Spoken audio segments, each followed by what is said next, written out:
NIA blast ವಿಚಾರಕ್ಕೆ ಸಂಬಂಧಪಟ್ಟಂತೆ ಈಗಾಗಲೇ ಎನ್ಐಎ ತನಿಖೆಯನ್ನು ಆರಂಭಿಸಿರುವಂಥದ್ದು. ರಾಮೇಶ್ವರಂ ಕೆಫೆ ಬ್ಲಾಸ್ಟ್ ವಿಚಾರಕ್ಕೆ ಸಂಬಂಧಪಟ್ಟಂತೆ ತನಿಖೆ ಚುರುಕುಗೊಂಡಿರುವಂಥದ್ದು. ಎನ್ಐಎ ಅಧಿಕಾರಿಗಳು ಈಗಾಗಲೇ ರಾಮೇಶ್ವರಂ ಕೆಫೆಗೆ ಎಂಟ್ರಿಯನ್ನು ಕೊಟ್ಟಿದ್ದಾರೆ. ಸೊ ಸ್ಥಳವನ್ನು ಪರಿಶೀಲನೆ ನಡೆಸ್ತಾ ಇರುವಂಥದ್ದು. ಒಂದು ಕಡೆ ಘಟನೆ ನಡೆದ ಸ್ಥಳ, ಹಾಗೆ ಇಲ್ಲಿರುವಂಥ ಸಿಬ್ಬಂದಿ ಎಲ್ಲವನ್ನೂ ಕೂಡ ಎನ್ಕ್ವೈರಿಯನ್ನು ಮಾಡ್ತಾ ಇದ್ದಾರೆ.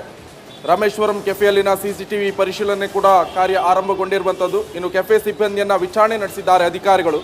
ಎನ್ಐಎ SP ಸೇರಿ 3 ಅಧಿಕಾರಿಗಳ ಆಗಮನ ಕೂಡ ಆಗಿದೆ.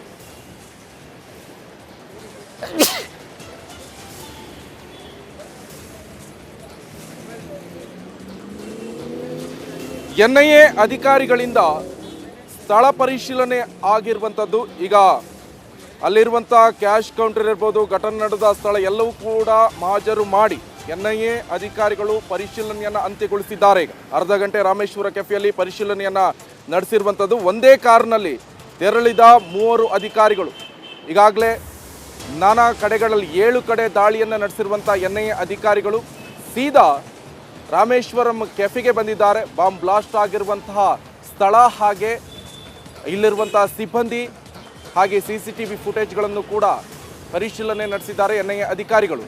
ಈಗ ಸ್ಥಳದಿಂದ ತೆರಳಿರುವಂಥದ್ದು. ಒಂದೇ ಕಾರ್ನಲ್ಲಿ 3 ಅಧಿಕಾರಿಗಳು ತೆರಳಿದ್ದಾರೆ. ಈ ಬಗ್ಗೆ ಹೆಚ್ಚಿನ ಡೀಟೇಲ್ಸ್ ಅನ್ನು ಕೊಡ್ತಾರೆ ನಮ್ಮ ಪ್ರತಿನಿಧಿ ಮಾದೇಶ್. ನೇರ ಸಂಪರ್ಕದಲ್ಲಿ ಜಾಯ್ನ್ ಆಗಿದ್ದಾರೆ. ಮಾದೇಶ್, ಈಗಾಗಲೂ ಕೂಡ ನೀವು ರಾಮೇಶ್ವರಂ ಕೆಫೆ ಇರುವಂಥ ಸ್ಥಳದಲ್ಲೂ ಕೂಡ ಇದ್ರಿ. ಎನ್ಐಎ ಅಧಿಕಾರಿಗಳು ತಂಡ ಇಲ್ಲಿಗೆ ಆಗಮಿಸಿರುವಂಥದ್ದು. ಸೊ ಇಲ್ಲಿ ಒಂದಿಷ್ಟು ಘಟನೆ ನಡೆದಿರುವಂಥ ಸ್ಥಳ, ಹಾಗೆ ಸಿಬ್ಬಂದಿ, ಹಾಗೆ ಇಲ್ಲಿರುವಂಥ CCTV ಫುಟೇಜ್ಗಳನ್ನು ಪರಿಶೀಲನೆ ನಡೆಸಿದೆ. ಇವತ್ತು ಅಧಿಕೃತವಾಗಿ ಎನ್ಐಎ ಕೇಸನ್ನು ಹಸ್ತಾಂತರ ಮಾಡಿಕೊಂಡಿರುವಂಥದ್ದು. ಯಾವ ರೀತಿಯಾಗಿ ಈಗ ಎನ್ಐಎ ತನಿಖೆ ನಡೆಯುತ್ತೆ?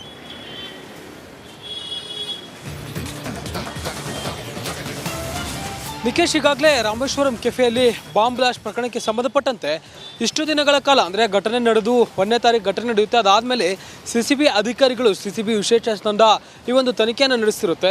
ಆದರೆ ಈ ಒಂದು ಬಾಂಬ್ ಬ್ಲಾಸ್ಟ್ ಕೇಸ್ ಆಗಿರೋದ್ರಿಂದ EVPA ಅಡಿ ಈಗಾಗಲೇ ಆ ಪ್ರಕರಣವನ್ನು HL ಪೊಲೀಸ್ ಠಾಣೆಯಲ್ಲಿ ದಾಖಲಿಸುವಂಥ ಕೆಲಸ ಆಗಿತ್ತು.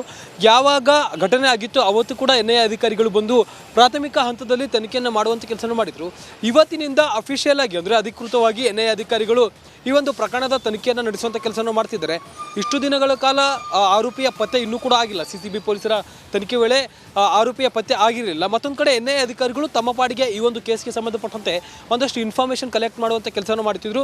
ಇವತ್ತಿನಿಂದ ಅಧಿಕೃತವಾಗಿ ಈ ಒಂದು ಕೇಸನ್ನು NIA ಅಧಿಕಾರಿಗಳು ಟೇಕ್ ಓವರ್ ಮಾಡಿಕೊಂಡು ತನಿಖೆಯನ್ನು ಶುರು ಮಾಡಿದ್ದಾರೆ. ಅದರ ಭಾಗವಾಗಿ ಇವತ್ತು ಈ ಒಂದು ಘಟನಾ ಸ್ಥಳಕ್ಕೆ, ಅಂದರೆ ರಾಮೇಶ್ವರಂ ಕೆಫೆಗೆ ಬಂದು ಸುಮಾರು ಅರ್ಧ ಗಂಟೆಗಳ ಕಾಲ ಕಂಪ್ಲೀಟಾಗಿ ಒಳಗಡೆ ಎಲ್ಲಿ ಬ್ಲಾಸ್ಟ್ ಆಗಿತ್ತು ಏನು ಅನ್ನೋದಕ್ಕೆ ಸಂಬಂಧಪಟ್ಟಂತೆ ಸ್ಥಳ ಮಹಾಜರು ಮಾಡುವಂಥ ಕೆಲಸವನ್ನು NIA ಅಧಿಕಾರಿಗಳು ಮಾಡಿದರು. ನಮ್ಮ ವಿಡಿಯೋ ಜರ್ನಲಿಸ್ಟ್ ಮಹೇಶ್ ತೋರಿಸ್ತಿದ್ದಾರಲ್ಲ, ಈ ಒಂದು ಸ್ಥಳದಲ್ಲಿ ಬ್ಲಾಸ್ಟ್ ಆಗಿತ್ತು 1ನೇ ತಾರೀಕು ಮಧ್ಯಾಹ್ನ 12:55 ಸುಮಾರಿಗೆ ಎಕ್ಸಾಕ್ಟ್ಲಿ ಬಾಂಬು ಬ್ಲಾಸ್ಟ್ ಆಗಿತ್ತು. 2 ಸಾರಿ ಬ್ಲಾಸ್ಟ್ ಆಗಿ ಇಲ್ಲಿರುವಂಥ ಒಂದು 4-5 ಜನರಿಗೆ ಗಾಯಗಳಾಗಿತ್ತು. ಅದರಲ್ಲಿ ಓರ್ವ ಮಹಿಳೆ ಗಂಭೀರ ಗಾಯಗಳಾಗಿ ಇನ್ನೂ ಕೂಡ ICUನಲ್ಲಿ ಚಿಕಿತ್ಸೆ ಪಡಿತಿದ್ದಾರೆ. ಅವರ ಆರೋಗ್ಯದಲ್ಲಿ ಚೇತರಿಕೆ ಕಂಡು ಬರ್ತಿದೆ. ಮತ್ತೊಂದು ಕಡೆ ಈ ಒಂದು ಕೇಸ್ನಲ್ಲಿ ಆರೋಪಿಯ ಪತ್ತೆ ಇನ್ನೂ ಕೂಡ ಆಗಿಲ್ಲ. ಯಾಕಂದರೆ ಆರೋಪಿ ಪ್ರೀ ಪ್ಲಾನ್ಡ್ ಆಗಿ ಒಂದು ಕೆಲಸನ ಮಾಡಿದ, ಜೊತೆಗೆ ತನ್ನ ಗುರುತು ಸಿಗದಂತೆ ಮಾಸ್ಕ್ ಹಾಕೊಂಡು ಜೊತೆಗೆ ಕ್ಯಾಪ್ ಹಾಕೊಂಡು ಸಂಪರ್ಕ ಮಾಡ್ತೀನಿ. ಈಗಾಗಲೇ ಇನ್ನೊಂದು ಇದೇ ರಾಮೇಶ್ವರಂ ಕೆಫೆ ವಿಚಾರಕ್ಕೆ ಸಂಬಂಧಪಟ್ಟಂತೆ ಅಪ್ಡೇಟ್ಸ್ ಲಭ್ಯವಾಗ್ತಾ ಇರುವಂಥದ್ದು. ಕೆಫೆ ಸ್ಫೋಟ ಕೇಸ್ನಲ್ಲಿ ತನಿಖೆ ಮತ್ತಷ್ಟು ಚುರುಕುಗೊಂಡಿರುವಂಥದ್ದು.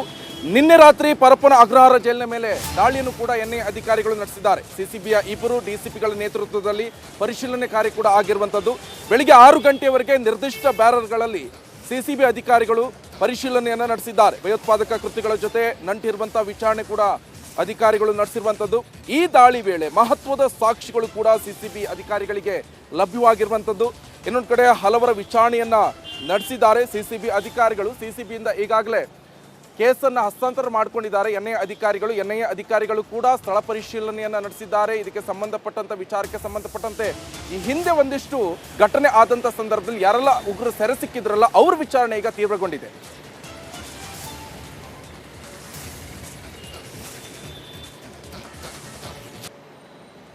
ಬಗ್ಗೆ ಹೆಚ್ಚಿನ ಡೀಟೇಲ್ಸ್ ಅನ್ನು ಕೊಡ್ತಾರೆ ನಮ್ಮ ಪ್ರತಿನಿಧಿ ಮಾದೇಶ್. ಈಗಾಗಲೇ ನೀವು ಎಕ್ಸ್ಪ್ಲೈನ್ ಮಾಡ್ತಾ ಇದ್ರಿ, ಈಗಾಗಲೇ NIA ಅಧಿಕಾರವನ್ನು ಹಸ್ತಾಂತರ ಮಾಡಿಕೊಂಡಿರುವಂಥದ್ದು, ಅಂದರೆ ಫೈಲ್ ಎಲ್ಲನೂ ಕೂಡ ತಗೊಂಡ್ಕೊಂಡಿರುವಂಥದ್ದು. ಆದರೆ ಈಗ NIA ಅಧಿಕಾರಿಗಳ ದಾಳಿ ಜೊತೆಗೆ CCB ಅಧಿಕಾರಿಗಳು ಕೂಡ ನಿನ್ನೆ ಪರಪ್ಪನ ಅಗ್ರಹಾರ ಕೇಂದ್ರ ಕಚೇರಿಯಲ್ಲಿ ಕೂಡ ಕೇಂದ್ರ ಜೈಲಿನಲ್ಲೂ ಕೂಡ ದಾಳಿಯನ್ನು ನಡೆಸಿರುವಂಥದ್ದು. ಈ ಸಂದರ್ಭದಲ್ಲಿ ಏನಾದರೂ ಕ್ಲೂ ಸಿಗ್ತಾ?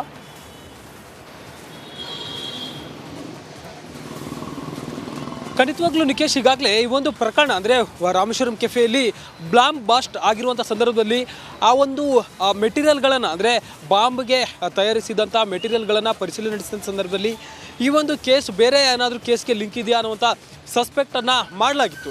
ಅಲ್ಲದೆ ಅವತ್ತು ಈ ಹಿಂದೆ ಮಂಗಳೂರಿನಲ್ಲಿ ಕುಕ್ಕರ್ ಬ್ಲಾಸ್ಟ್ ಬಾಂಬ್ ಕೇಸ್ ಏನಾಗಿತ್ತು, ಆ ಒಂದು ಪ್ರಕರಣಕ್ಕೆ ಸಂಬಂಧಪಟ್ಟಂತೆ ತನಿಖೆ ನಡೆಸಿದಂಥ ತನಿಖಾಧಿಕಾರಿಗಳು ಕೂಡ ಈ ಒಂದು ಘಟನಾ ಸ್ಥಳದಲ್ಲಿ ಬಂದು ಈ ಒಂದು ಕೇಸ್ಗೆ ಸಂಬಂಧಪಟ್ಟಂತೆ ಯಾವೆಲ್ಲ ಮೆಟೀರಿಯಲ್ಗಳನ್ನು ಈ ಒಂದು ಬಾಂಬ್ ತಯಾರಿಕೆ ಮಾಡೋದಕ್ಕೆ ಬಳಸಿದ್ರು ಅನ್ನೋದನ್ನು ಪರಿಶೀಲನೆ ನಡೆಸಿದ ಸಂದರ್ಭದಲ್ಲಿ ಒಂದಷ್ಟು ಕಚ್ಚಾ ವಸ್ತುಗಳು ಆವತ್ತು ಅಂದರೆ ಕಳೆದ ವರ್ಷ ನಡೆದಿದ್ದಂಥ ಒಂದು ಕೇಸ್ಗೆ ಸಂಬಂಧಪಟ್ಟಂತೆ ಅಲ್ಲಿ ಯಾವೆಲ್ಲ ಮೆಟೀರಿಯಲ್ಗಳನ್ನು ಬಾಂಬ್ ತಯಾರಿಸೋದಕ್ಕೆ ನಡೆದಿತ್ತು ಆ ಒಂದು ಸೇಮ್ ಮೆಟೀರಿಯಲ್ಗಳು ಕೂಡ ಇಲ್ಲಿ ಪತ್ತೆಯಾಗಿತ್ತು.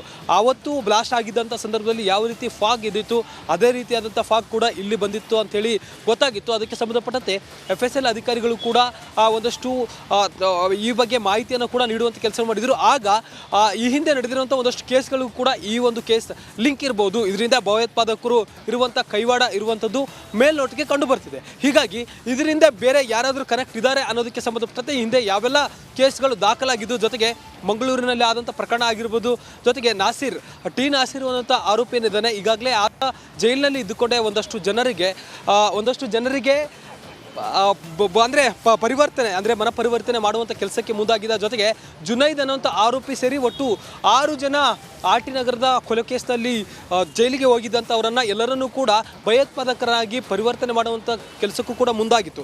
ಹೀಗಾಗಿ ಈ ಒಂದು ಕೇಸ್ಗೆ ಬೇರೆ ಬೇರೆ ಟೆರರಿಸ್ಟ್ಗಳು ಕೂಡ ಲಿಂಕ್ ಇದ್ದಾರೆ ಅನ್ನೋದಕ್ಕೆ ಸಂಬಂಧಪಟ್ಟಂತೆ CCB ಅಧಿಕಾರಿಗಳು ಪರಪ್ಪನ ಅಗ್ರಹಾರ ಜೈಲಿಗೆ ಹೋಗಿ ಅಲ್ಲಿ ಒಂದಷ್ಟು ಮಾಹಿತಿಯನ್ನು ಕಲೆ ಹಾಕುವಂಥ ಕೆಲಸ ಮಾಡಿದರು. ಅಲ್ಲಿ ಒಂದಷ್ಟು ಜನರನ್ನ ವಿಚಾರಣೆ ಮಾಡಿ ಅವರಿಗೂ ಮತ್ತು ಈ ಕೇಸ್ಗೆ ಏನಾದರೂ ಲಿಂಕ್ ಇದೆಯಾ ಅನ್ನೋದಕ್ಕೆ ಸಂಬಂಧಪಟ್ಟಂತೆ ಥ್ಯಾಂಕ್ ಯು ಮಹೇಶ್ ನಿಮ್ಮೆಲ್ಲ ಡೀಟೇಲ್ಸ್ಗೆ.